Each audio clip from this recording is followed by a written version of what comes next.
Doctor Munir Azhar जी, medical के शोबे से ताल्लुक़ है। आपका प्रोग्राम बड़े तवातर से मैं देखता रहा और फर्स्ट टाइम मुझे एहसास हुआ कि फक्कड़पन से निकल के डिसेंसी से भी बात हो सकती है। और आप वाकई जिस अंदाज से, जिस जेस्चर से बात करते हैं, वो यकीनी तौर पे उसको लोग अडॉप्ट करने की भी कोशिश करते हैं। एक छोटी सी रिक्वेस्ट है मेरी और सवाल भी है। जैसे डॉक्टरों के साथ होता है, किसी महफिल में चले जाएँ तो जिक्र ज़रूर शुरू हो जाता है बीमारी का। तो आप ऐसे घर जाते हैं तो क्या हालात होते हैं? अच्छा, ये सबसे क्रूशल सवाल है मुझसे भी। जब जाते हैं तो जाते ही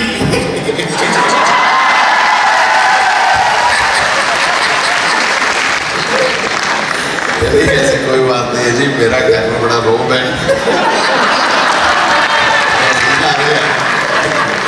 यार। लेकिन यकीन करें, ये कैसर साहब जो है, ये मेरे साथ 13 में से 10-11 साल का मेरा इनका साथ है अस्पताल में भी।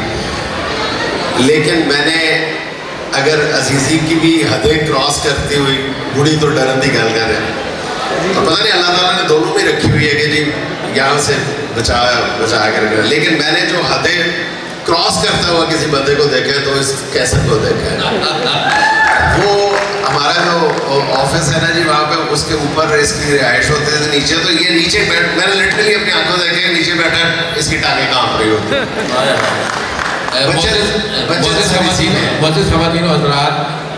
आपकी इतला के लिए अर्ज़ है कि कैसर हमारी इस्लामी यूनिवर्सिटी बहावलपुर की प्रोडक्ट है। माशाल्लाह। और बड़ी खूब प्रोडक्ट है जी। हस्बे हाल की कंट्रीब्यूशन, हस्बे हाल में कैसर साहब की जो कंट्रीब्यूशन है वो वाकई, अगर ये कैसर साहब ना होते तो शायद हस्बे हाल भी हस्बे हाल ना होता। इसमें बहुत इम्पोर्टेंट रोल है। और हम आई वो टू इस्लामिक यूनिवर्सिटी, और ये यूनिवर्सिटी में भी ना होता तो चौक पे एक्सरे दिखा के मांग रहा होता है। जुनैद साहब, मैं आपसे ये पूछना चाह रहा था कि जब से आपने ये प्रोग्राम शुरू किया है तो वो जो एक शुस्ता पैराए में शाइस्तगी के साथ जो मैसेज आप अवाम-उन-नास तक पहुँचा रहे हैं वो हस्बे हाल का एक पॉजिटिव इम्पैक्ट है सोसाइटी पे। इस तरह से पूरे यूरोप में या अमेरिका में विम्प्रे या विम्फ्रे या जिस तरह के शोज़ चल रहे हैं और दीगर शोज़ इस वक्त पूरी भेड़ चाल चली हुई है, तो आपने जो कौम का मजाक दुरुस्त किया है और जिस पैराए में आपने शाइस्तगी को आगे बढ़ाया है वो आपका ख़ास है। अब ये यहाँ पे आपकी आमद भी इस चीज़ की रमाज है कि लोग आपको अपनी इस्लाह करने के लिए सुनते हैं, जैसे डॉक्टर मुनीर साहब ने कहा। सर देखिए, आप ये देखेंगे कि इस सोसाइटी में जो कंट्रोवर्सी है, फ्रिक्शन है, हद से ज़्यादा बड़ी हुई नफरत है, फिर लहजों में जो तलखी है, बहुत सारे मसाइल की जड़ है। आप अगर, मैं जरूर भी आपके भाइयों से भी कहता हूँ कि आप अगर शाइस्तगी के साथ अपनी फरियाद भी करेंगे ना तो वो दिल पे असर रखती है। अब कल हमने जो मुशायरा सुना है, वो एक, मैं उनका नाम नहीं, जो सराइकी में पढ़ रहे थे, मुझे इस्लामाबाद जहांगीर मुखले साहब। अब वो उनकी अदायगी में उनको प्रॉब्लम थी, लेकिन उनके जज्बात, चेहरा बता रहा था कि मुझे उनके कुछ अल्फाज समझ नहीं आ रहे थे सराइकी में, लेकिन कोई ऐसा लफ्ज़ नहीं था। मेरे साथ आपके रजिस्ट्रार साहब बैठे थे, वो बाद में मैं उनसे सराइकी का एक लफ्ज़ साथ साथ पूछ रहा था। और मेरी ज़िंदगी की महरूमियों में से एक महरूमी ये भी है कि वो, या तृष्णा ख्वाहिशात में से एक मेरी तृष्णा ख्वाहिश ये भी है कि मुझे सराइकी पे अबूर होता मुझे, और शाकिर शुजाबादी में बगैर किसी मदद के सुन सकता। और मैं उनसे एक लफ्ज़ पूछ रहा था, और कल जब वो अपना वो बोल रहे थे तो यकीन करें कि मुझे वो रजिस्ट्रार साहब से पूछने की ज़रूरत उनकी शायरी के दौरान नहीं पड़ी, क्योंकि उनके चेहरे से पता चल रहा था कि बंदा क्या कहना चाह रहा है। उनको कहने में प्रॉब्लम थी, लेकिन वो पूरी उनकी बॉडी बोल रही थी, पूरा जिस्म उनकी शायरी का साथ दे रहा था। सर बात ये कि हमारी सराइकी की ज़ुबान है, इतनी मीठी ज़ुबान है कि बंदा गल ना भी करे तो कीड़ियाँ चढ़ जाती हैं।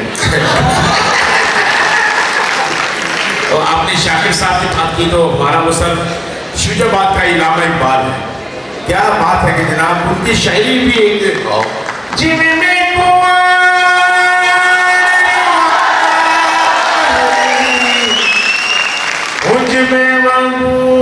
पल पल रोसे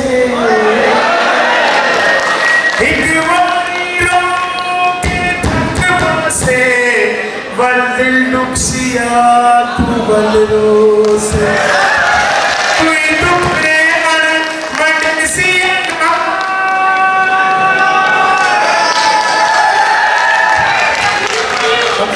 तू लाख दिया को गल रोसे बस फर्क में आदता है शाकिर मैं अज रोना तू कल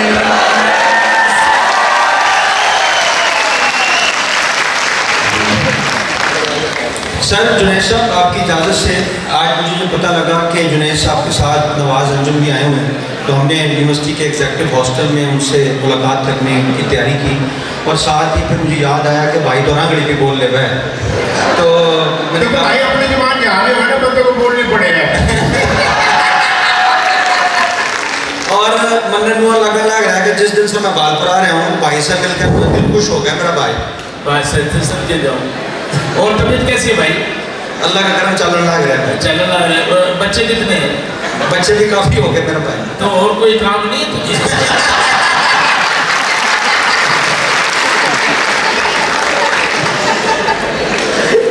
कहते जी गरीब आदमियों को तो फ्री नहीं है।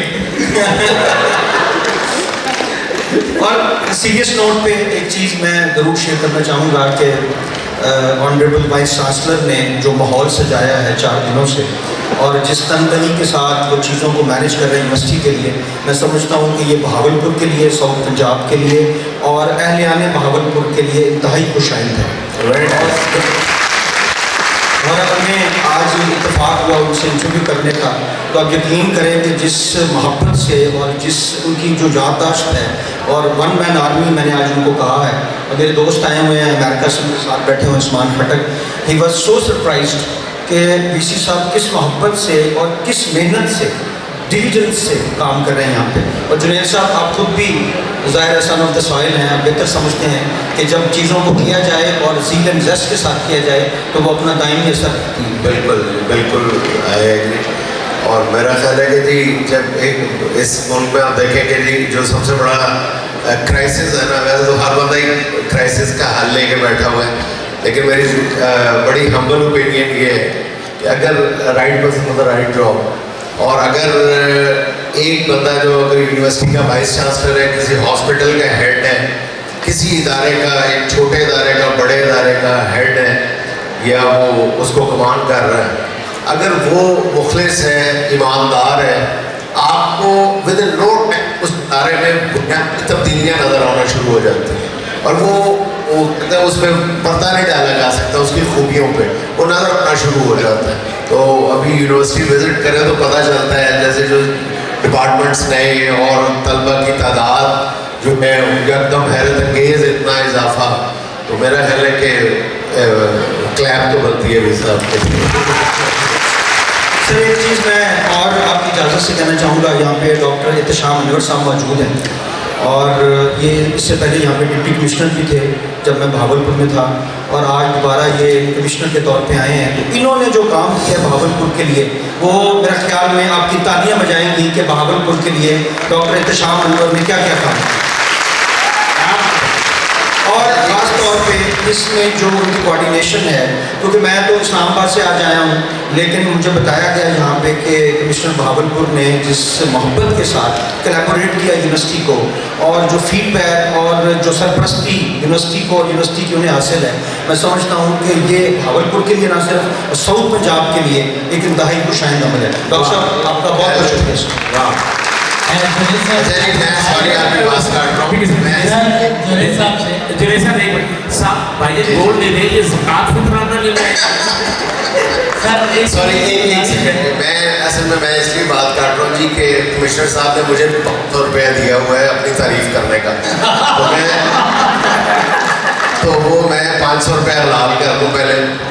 असल में मेरे साथ शाम भाई का ताल्लुक जो है वो ऐसा पुराना है और जब ये इस्लामाबाद में थे तो उसी वक्त इस्लामाबाद का सिलसिला जारी रहता था, तो साफ पता चलता था। मुझे नहीं पता था कि ये यहाँ आ गए हैं, ये यहाँ पे जब मैंने कमिट किया आने का तो मुझे नहीं पता था कि शाम भाई यहाँ पे आ गए हुए हैं। तो मेरा ख्याल आए हुए भी हफ्ता ही हुआ है इनको। तो दिन की ये जो बच्चों में हम हमारा मेन इशू है बच्चों की तरबियत और एनवायरनमेंट, बच्चों को एनवायरनमेंट सिखाई जाए, उस हवाले से ये बड़ी ज़बरदस्त काविश है कि बच्चों को सिलेबस में शामिल करवा दिए एनवायरनमेंट। और यही हम चीज़ें 13 साल हो गए हमें बोल रहे हैं ऐसे कि यार ये काम कर दो, ये काम कर दो, बच्चों को उठना बैठना, एनवायरनमेंट, ट्रैफिक, ये सारा कुछ बच्चों की तरबियत में शामिल कर दो, बच्चों के खून में शामिल करो किसी तरह। और वो उन्होंने एक बड़ा ऐसा मैं काफ़ी अर्से बाद पाकिस्तान आया और पहली दफ़ा बहावलपुर में आया और मुझे इस यूनिवर्सिटी में आकर बहुत खुशी हुई है। आपसे मिलकर बहुत खुशी तो ऑफ कोर्स हुई है ना। हम देखिए, मैं समझता हूँ कि आप सर आप कहाँ रहते हैं? मैं अमेरिका में रहता हूँ। तो वो कहाँ रहते हैं? वो कहीं नहीं रहते, उनकी कोई लाइफ नहीं है। मुझे एयर होस्टेस कहते हैं आप हमारे जहाज का माहौल कैसा लगा? बिल्कुल सबने खाने लगा, काफी वो अंदर भी नहीं लौटते हैं। अभी ये डॉक्टर बसरा साहब हैं फैसलाबाद के, उन्होंने मोरिंगा के ऊपर उनकी बड़ी रिसर्च है और वो मोरिंगा गुरु माने जाते हैं। सबसे पहले हस्बे हाल में हमने मोरिंगा को सुपर फूड के ऊपर जो बताया था रिसर्च करके, और उसके बाद बसरा साहब ने किया और पत्तों की जो नर्सरियाँ थी उनके हमें फ़ोन आए कि जी 35 लाख पौधा हमने बेचा है आपके प्रोग्राम के बाद। जी मैं बिल्कुल इसकी तारीफ करूँगा क्योंकि ये मेरा पहला मौका है यहाँ पर आने का और आज डॉक्टर साहब से इंटरव्यू किया तो मुझे बहुत खुशी हुई है। और मैंने वो प्रोग्राम भी देखा था आपका, क्योंकि ऐसे प्रोग्राम तो फूड वर्ल्ड बैंक में होते हैं कि दुनिया से भूख मिटानी है, वहाँ पर फूड बहुत करते हैं। और आज मुझे डॉक्टर साहब से मिलकर सर बहुत खुशी हुई आपसे मिलकर, आपका इंटरव्यू करके। तो आपका इंतज़ार कर रहे हैं कि इस्लामाबाद में आइए, आपका पूरा इंटरव्यू करें, क्योंकि this is we needed, Pakistan needed. और जिस तरह से पोटेंशियल आप दे रहे हैं, और यहाँ मेरा ये एक एजाज़ है कि मैं आपके सामने बैठा हुआ हूँ और मेरा ये एजाज़ है कि मैं इन लोगों के साथ बैठा हुआ हूँ, तो ये बहुत बड़ी मेरी ज़िंदगी की अचीवमेंट में से है। और सर आप लोग तो बहुत पावरफुल हैं, यानी कि पूरे पाकिस्तान के पॉलिटिशियंस हमें रुला रहे हैं और आप लोग हंसा रहे हैं, और अभी भी हैं 13 साल के बाद, वो आए और चले गए, अब अभी भी हैं। So thank you so much.